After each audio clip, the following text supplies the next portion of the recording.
Excellent presentation by Madam. I congratulate all of you people, especially Dr. Chima. He has made excellent galaxy of these stars available of every age. I am looking that there are young persons and every shade of age is present in the early morning, especially on Sunday. I am Dr. Azhar Alam, working as a consultant surgeon at Lahore General Hospital, Postgraduate Medical Institute, Amiruddin medical college. मैं थोड़ा सा आपके करीब होना चाहता हूँ, इसलिए सादा ज़बान में बात करूँगा कि there was a gap between the family physicians and the teaching hospitals. बड़ी इंपॉर्टेंट बात है, आपको बताने लगा हूँ, जो कि ऑन ग्राउंड है। There was a big gap between them, और ये गैप अब जो है विद टाइम फिल हो रहा है। उसमें ब्रिज हो रहे हैं ऐसे लोग, चीमा जैसे लोग और बाकी जो लोग इन दोनों को कोलैबोरेट कर रहे हैं। One thing more I am going to tell you people that there is a society of district surgeons, जो कि डिस्ट्रिक्ट सर्जन से अफ्रेड ऑफ होते थे कि हम पेशेंट का ऑपरेट करेंगे, टीचिंग हॉस्पिटल में जाएगा, कॉम्प्लिकेशन होगी, हमारा बैड नेम आएगा। तो वो गैप फिल हो चुका हुआ है already. We are working with them district surgeons, we are working with the family physicians, and there is a good collaboration. Today I am going to present an interesting thing which comes immediately in contact with the family physicians. But unfortunately there is a gap of treatment, and there are things which are missing at the communication level. उस gap को fill करने के लिए मैं हाज़िर हुआ हूँ यहाँ पे। होप्स हो कि आप लोग इंशाल्लाह इंटरेस्ट से देखेंगे और ये बड़ा फ़ायदेमंद होगा for family physicians and for patients also. My topic is ultrasound guided foam sclerotherapy of varicose veins, a recent treatment for the varicose veins and chronic venous ulcer. ये पेशेंट, मैंने दो पेशेंट का ये डाटा डाला इसमें, ये देखिए ज़रा, इसमें देखो पॉइंटर है, हाँ ये रेड, ये काम नहीं कर रहा, it's not working, oh sorry. अच्छा ये पॉइंट, यस यस। अच्छा ये देखिए, ये जो पेशेंट है, ये इस तरह के पेशेंट अक्सर आपने देखे होंगे कि आते हैं और इनको हम टर्शरी केयर भेज देते हैं। ये वेरिकोज वेन का एक और पेशेंट है जो कि अर्ली स्टेज पे है, ठीक है। तो इसको हम क्या फैमिली फिजिशियन लेवल पे क्या ऑफ़र कर सकते हैं, और हम टर्शरी केयर में भेजते हैं तो किस इंटेंशन के साथ हम भेज सकते हैं और कहाँ पे भेजना है, ये बहुत ही इंपॉर्टेंट है इस पेशेंट के लिए स्पेशली। ये ट्रीटेड पेशेंट है, ये वाला जो ये पार्शली ट्रीटेड है, इसलिए बेहतर हो गया हुआ है। कुछ पेशेंट आगे भी हम देखेंगे जिनमें ये प्रॉब्लम है और सीवियर है। तो this is my topic of presentation, kindly इसको My presentation will comprise of what are varicose veins, various modality of treatment available currently in overall the world, and in Pakistan what are available modalities, outcome of ultrasound guided foam sclerotherapy, complications and side effects. Varicose veins are actually tortuous veins present in the legs. It varies from simple minor varicosities and reticular veins to up till this is the black pigmentation, and this is non-healing ulcer. Every range of patient is present in our data and in our outdoor basis. This is simple varicose veins, C2. This is classification, SEEP classification basically. It has 6 levels. Early disease, it is C5, healed ulcer. This is the same patient which we have seen in the previous slide. This is the healing ulcer, not healed properly, but healing ulcer. This is non-healing ulcer, this is advanced presentation, C6. This is the most advanced disease of the patient. Most of time it is present bilaterally.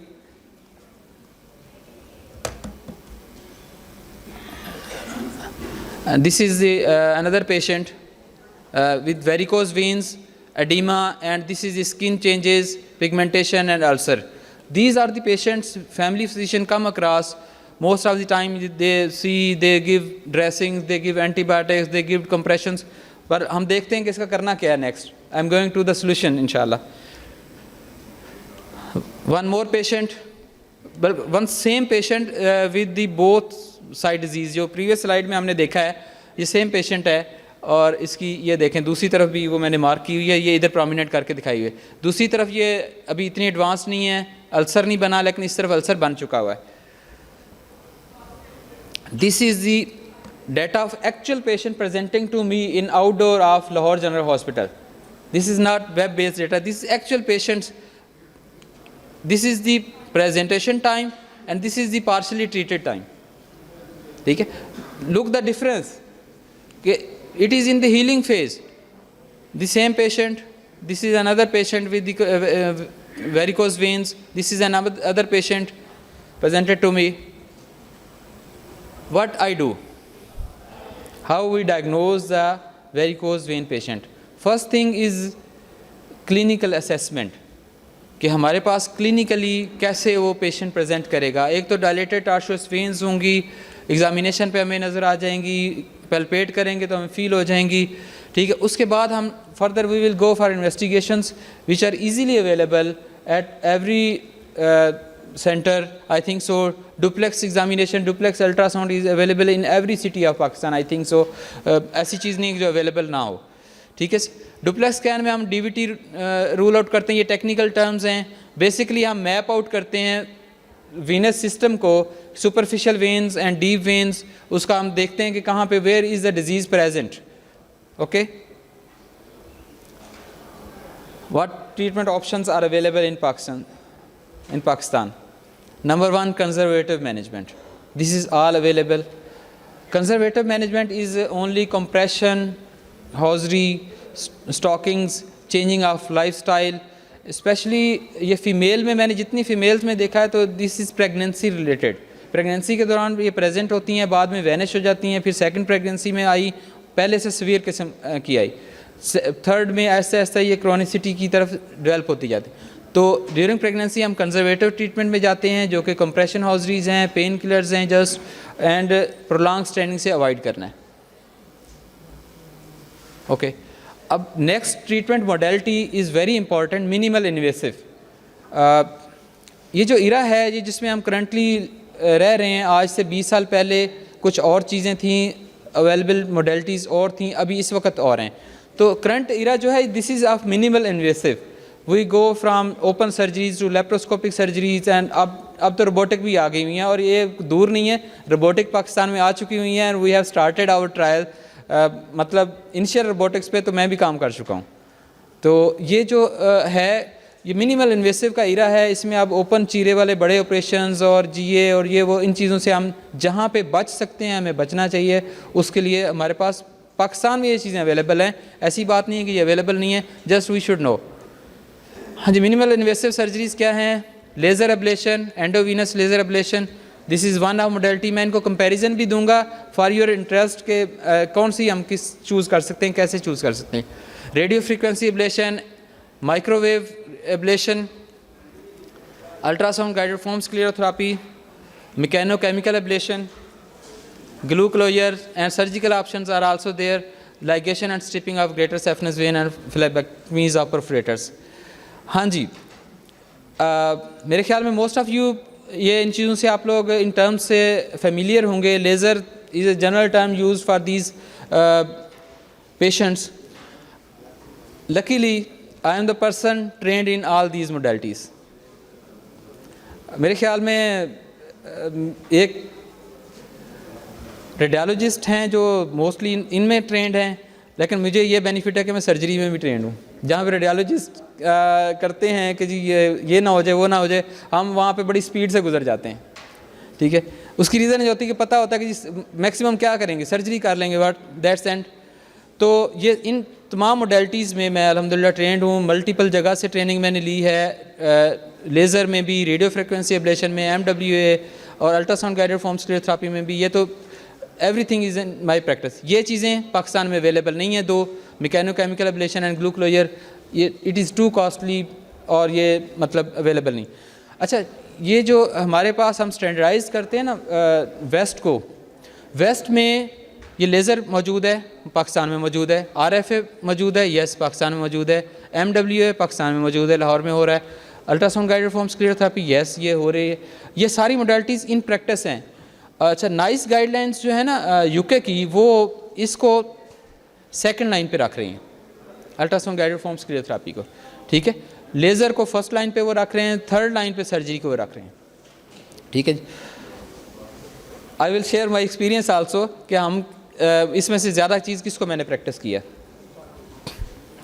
Ultrasound guide foam sclerotherapy जिसको मैंने mostly practice किया है, I have done more than 1000 patients and excellent results are available. मैं results आगे show करूँगा, आपको सारी pictures दिखाऊँगा। इसकी इंडिकेशंस क्या हैं? इसकी इंडिकेशंस जो मैंने पहले आपको क्लासिफिकेशन दिखाई है कि C1 से लेके C6 तक every patient with chronic non-healing ulcer, with varicose veins, with reticular veins, every patient I treated and excellent results are available. I will share my results with you people. इसकी indication है varicosis confined to below knee, ये literature की बातें हैं। Incompetent perforators, recurrent disease में only modality which is effective that is ultrasound guided foam sclerotherapy. Large venous telangiectasia, chronic venous insufficiency, sorry, ये सारी इसकी इंडिकेशन। कंट्रा इंडिकेशंस बहुत important है, जो कि डुप्लेक्स स्कैन मैंने कहा था कि इनिशियल वर्कअप में बहुत इंपॉर्टेंट है, उसके बगैर हम कर नहीं सकते। वो डीवीटी को रूल आउट करना है उसमें हमने। DVT, when there is DVT no treatment. उसकी फर्दर है कैसे मैनेज करते हैं वो मैं आपसे शेयर करूंगा, लेकिन DVT is absolute कंट्रा indication, pregnancy is absolute कंट्रा indication. जब प्रेगनेंसी ओवर होगी तब हम इसको ट्रीट करेंगे। Obesity is relative कंट्रा indication. Sclerotherapy के लिए ये हम एजेंट है जो यूज़ करते हैं पाकिस्तान में अवेलेबल, ये STS 4% है। इससे हम स्क्लेरोसिस करते हैं। आगे मैं वीडियो में बताऊंगा कि कैसे इसको हम करते हैं। एक लिटिल शॉर्ट क्लिप सा मैंने बनाया हुआ है।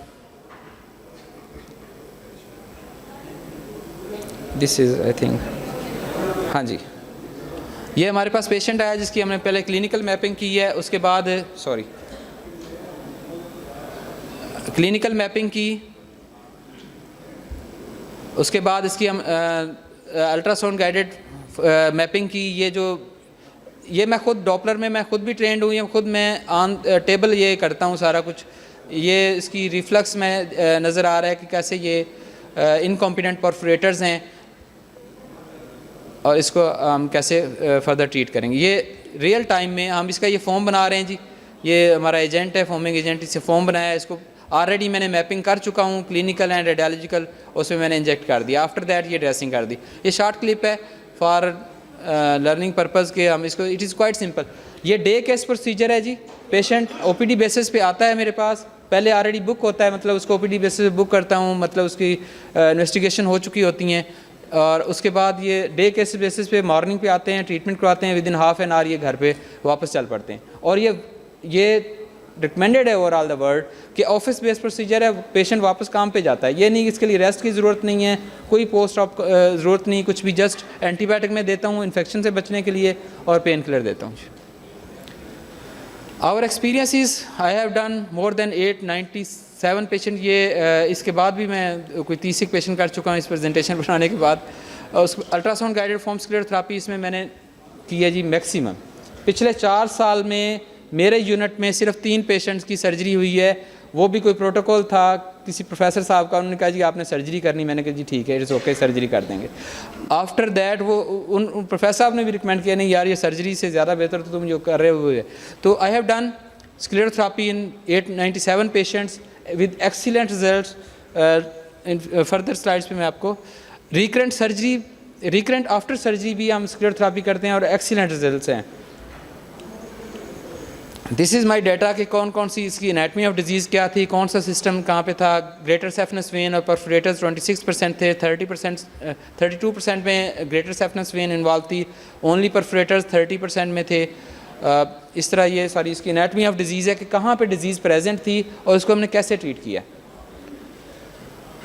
प्री ऑफ स्टेजिंग में हमारे पास जो है एडवांस डिजीज़ का बहुत बड़ा मैग्नीट्यूड है। पेशेंट इधर जाता है, पहले वास्कुलर सर्जन तो बहुत कम है हमारे पास, सर्जन के पास गया, प्लास्टिक सर्जरी के पास गया, डर्मा वालों के पास गया। कैन यू इमेजिन इनमें से कुछ पेशेंट ऐसे थे जो 30-30 दिन एडमिट रहे डरमा में, आईवी एंटीबायोटिक चल रही हैं, कल्चर सेंसिटिविटी हो रहा है। बाद में जब मेरे पास आया तो वो प्रॉपर ट्रीटमेंट दिया तो वो ठीक हो गए। और मज़े की बात है, इन 897 पेशेंट्स को, ईच एंड एवरी पेशेंट को मैं बाई नेम जानता हूँ, क्योंकि उनको इतना क्लोज फॉलोअप में मैंने रखा कि उसमें ये सब कुछ, ये प्री ऑप सीप स्टेजिंग है कि किस तरह पेशेंट हमारे पास आए और किस तरह हमने उनको डे 1 पे, उसकी बहुत सारे पेशेंट की जो थे डे 1 पे रिजॉल्व हो गई, जिनकी तो वेरिकोज वेन थी सिंपल, वो तो डे 1 पे इमीडिएटली आफ्टर प्रोसीजर वैनिश हो गई जी। लेकिन जिनका क्रोनिक वीनस अल्सर था उसको टाइम लगा थोड़ा सा हील अप होने में, और ये सारा कुछ, ये डाटा उसी को प्रेजेंट कर रहा है। अच्छा, कॉम्प्लिकेशंस आर देयर। कॉम्प्लिकेशन सिर्फ उस प्रोसीजर की नहीं होती जो आप कभी करते ही नहीं हो, ठीक है। मेरे 3 से 4 पेशेंट्स में सेलुलाइटिस डेवलप हुआ। इसकी कोमॉर्ब्स थी कि ये पेशेंट डायबिटिक थे। मेडिसिन जो मैंने लिख के दी, आगे उन्होंने जो स्टोर वाले उन्होंने चेंज करके दे दी, जो कि हमारे यहाँ एक ट्रेंड है। तो उससे ये पेशेंट, ये बाबा जी थे, डायबिटिक थे और ये मोबिलाइज नहीं हुए प्रॉपरली। इनको ये जो है सेलुलाइटिस डेवलप हुआ, जो कि बाद में एंटीबायोटिक से रिस्पॉन्ड किया। इसको मैंने एडमिट कर लिया अपने पास वार्ड में, और ये 3-4 दिन के एंटीबायोटिक के बाद काफ़ी इम्प्रूव कर गया और ये बाद में बिल्कुल ठीक रहा। नेक्स्ट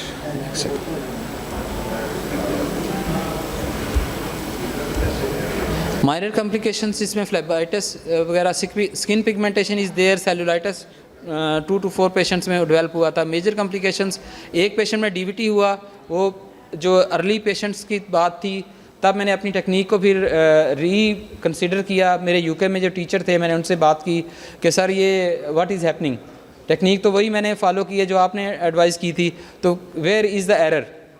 तो उन्होंने फिर मेरी थोड़ी सी चीज़ें बताई कि ये इस तरह से जो पाकिस्तानी पॉपुलेशन उसमें ये चीज़ आ रही होगी, आप ये चेंज कर रहे हैं। देन आई चेंज, दोबारा कोई कॉम्प्लिकेशन नहीं हुई। और ये पेशेंट जो डीवीटी वाला, ये स्टिल मेरे, इशफाक इसका नाम है, ये स्टिल मेरे फॉलोअप में है। पल्मोनरी एम्बोलिज्म नॉन कॉम्प्लिकेशन है, नहीं हुई किसी पेशेंट में अल्हम्दुलिल्लाह। सीवीए नॉन कॉम्प्लिकेशन है, ओवरऑल द वर्ल्ड डाटा मौजूद है, लेकिन किसी पेशेंट में ये नहीं हुई अल्हम्दुलिल्लाह। रिकरेंस, हाँ रिकरेंस इन टर्म्स ऑफ के वेरिकोज वेन दोबारा अपीयर हो जाती हैं। उसमें यह कि पहले ये बेसिकली वीनस वाल का जो डिफेक्ट होता है, तो ये दोबारा पेशेंट अपनी हैबिट चेंज नहीं करता, प्रोलॉन्ग स्टैंडिंग चेंज नहीं करता। प्रोफेशन ऐसा है, we can't change the profession in our setup. Society में हम किसी को ये नहीं कह सकते कि आप ये काम कर रहे हैं छोड़ दें दूसरा कर लें। उसके लिए डेली वेजेस वाला हिसाब होता है, उसका हम मोस्ट ऑफ द टाइम नहीं चेंज कर पाते। तो पेशेंट को रिपीट सेशन करवाने पड़ते हैं, रिकैनलाइजेशन हो जाती है बाज़ औक़ात। ये वर्ल्ड ओवर द डेटा मौजूद है कि आपको ये मे नीड रिपीटेड सेशंस। इसकी एक ही ये है थोड़ा सा कि आपको रिपीटेड सेशंस ज़रूरत पड़ सकते हैं जी। ये मेरा पेशेंट प्रेजेंटेशन पे था जी। ये ट्रीटमेंट के बाद ये क्रोनिक वीनस अल्सर इसका हील अप कर गया। इसको अबाउट 2 to 3 जस्ट 1 मिनट में मैं इसको कर रहा हूँ कंपाइल। ये मेरा पेशेंट प्रेजेंटेशन पे था, ये हीलिंग के बाद ये बिल्कुल नॉर्मल लाइफ गुजार रहा है अभी। ये पेशेंट, इसकी हॉरिबल स्टोरी है। इरम इसका नाम है, ये 34 ईयर फीमेल है। इसको शी वाज रिफ्यूज़ ट्रीटमेंट इन लाहौर। बहुत सारे लोगों ने इसको ट्रीटमेंट रिफ्यूज़ कर दिया था क्योंकि इसको साथ डीवीटी था। तो आफ्टर ट्रीटमेंट, इनिशियल ट्रीटमेंट के बाद ये इसका ये हो गया। 3 मंथ के बाद ये बिल्कुल इसके अल्सर ये हील अप कर गए और उसके बाद ये she is fine now. This is another patient. ये इसकी इनिशियल प्रेजेंटेशन थी और ये इसके बाद ये चेंज होगी, फिर बाद में ये हील अप कर गया जी। हाँ, प्रेगनेंसी के मतलब मैं बता चुका हूँ कि प्रेगनेंसी में कंट्रा इंडिकेटेड है। After the completion of pregnancy हम इसको ट्रीट कर सकते हैं, करते हैं, बिल्कुल ठीक इसका रिजल्ट्स हैं। कंक्लूजन ये है कि our 5 year results are promising. Ultrasound guide foam sclerotherapy is safe, cost effective, OPD based procedure है। No significant morbidity of the procedure, outcome are comparable. In case of early relief of symptoms, immediate relief of symptoms हो जाता है। Surgery में तो जी patient को हम list पे रखेंगे, पेशेंट को ऑपरेट करेंगे GA या स्पाइनल में, उसके बाद 2 दिन बाद वो डिस्चार्ज होगा। तो ये इमीडिएट सिम्टम्स रिजॉल्व हो जाती हैं, पेशेंट इमीडिएटली मूव करता है, घर जाता है जी। पेशेंट कंप्लायंस, एक्सीलेंट कंप्लायंस है। पेशेंट को क्योंकि उसको हॉस्पिटलाइज नहीं होना पड़ता, नर्सों की झिड़कें नहीं खानी पड़ती, वार्ड बॉयज़ के धक्के नहीं खाने पड़ते, तो ये पेशेंट की कंप्लायंस बहुत अच्छी होती। हाँ जी, इसका एक इशू है कि इसका लर्निंग कर्व बहुत ज़्यादा है। इसके लिए पहले आपको अल्ट्रासाउंड आना चाहिए, डॉपलर आना चाहिए इसको ट्रीट करने के लिए, then you can treat the patients. ये अबाउट 200 ईयर्स का डाटा है हमारे पास। 200 ईयर्स से ये स्क्लेरोथेरेपी हो रही है। हमारे पास ये नई चीज़ है लेकिन ये दुनिया में वैलिड है। नाइस में ये मैंने आपको बताया, NHS जो सिस्टम यूके का है वहाँ पे ये सेकंड लाइन ऑफ ट्रीटमेंट है। इंडिया में ये बहुत इफ़ेक्टिवली ये हो रही है क्योंकि कॉस्ट इफ़ेक्टिव है। Laser is a costly one that cost about 150,000। इस पूरे मतलब 2 सेशन करने पड़ जाएंगे, उसमें इतने कास्ट आ जाएगी। इसकी कास्ट बहुत मिनिमल कास्ट है। हम सरकारी सेटअप में कर रहे हैं। ये जितना डाटा मैंने शेयर किया ये सरकारी सेटअप है। पर्सनल एफर्ट से मैंने इसको ये डे के सर्जरी यूनिट वहाँ पे इस्टेब्लिश किया है, वहाँ पे सारे ये हो रहे हैं। तो ये फ्री ऑफ कॉस्ट, पेशेंट को कोई कास्ट नहीं पड़ती, सिवाय इसके कोई इंजेक्शन उसको लेके आना पड़ता है जो कि ईजिली अवेलेबल है। Take home message, ultrasound guided foam sclerotherapy safe practical procedure है, can be done and OPD basis, cost effective है, लेस हॉस्पिटल स्टे है, नो नीड ऑफ GA और स्पाइनल एनेस्थीसिया। हाँ जी, questions After the session. After this session question will be taken. Thank you so much for your kind listening. Thank you so much.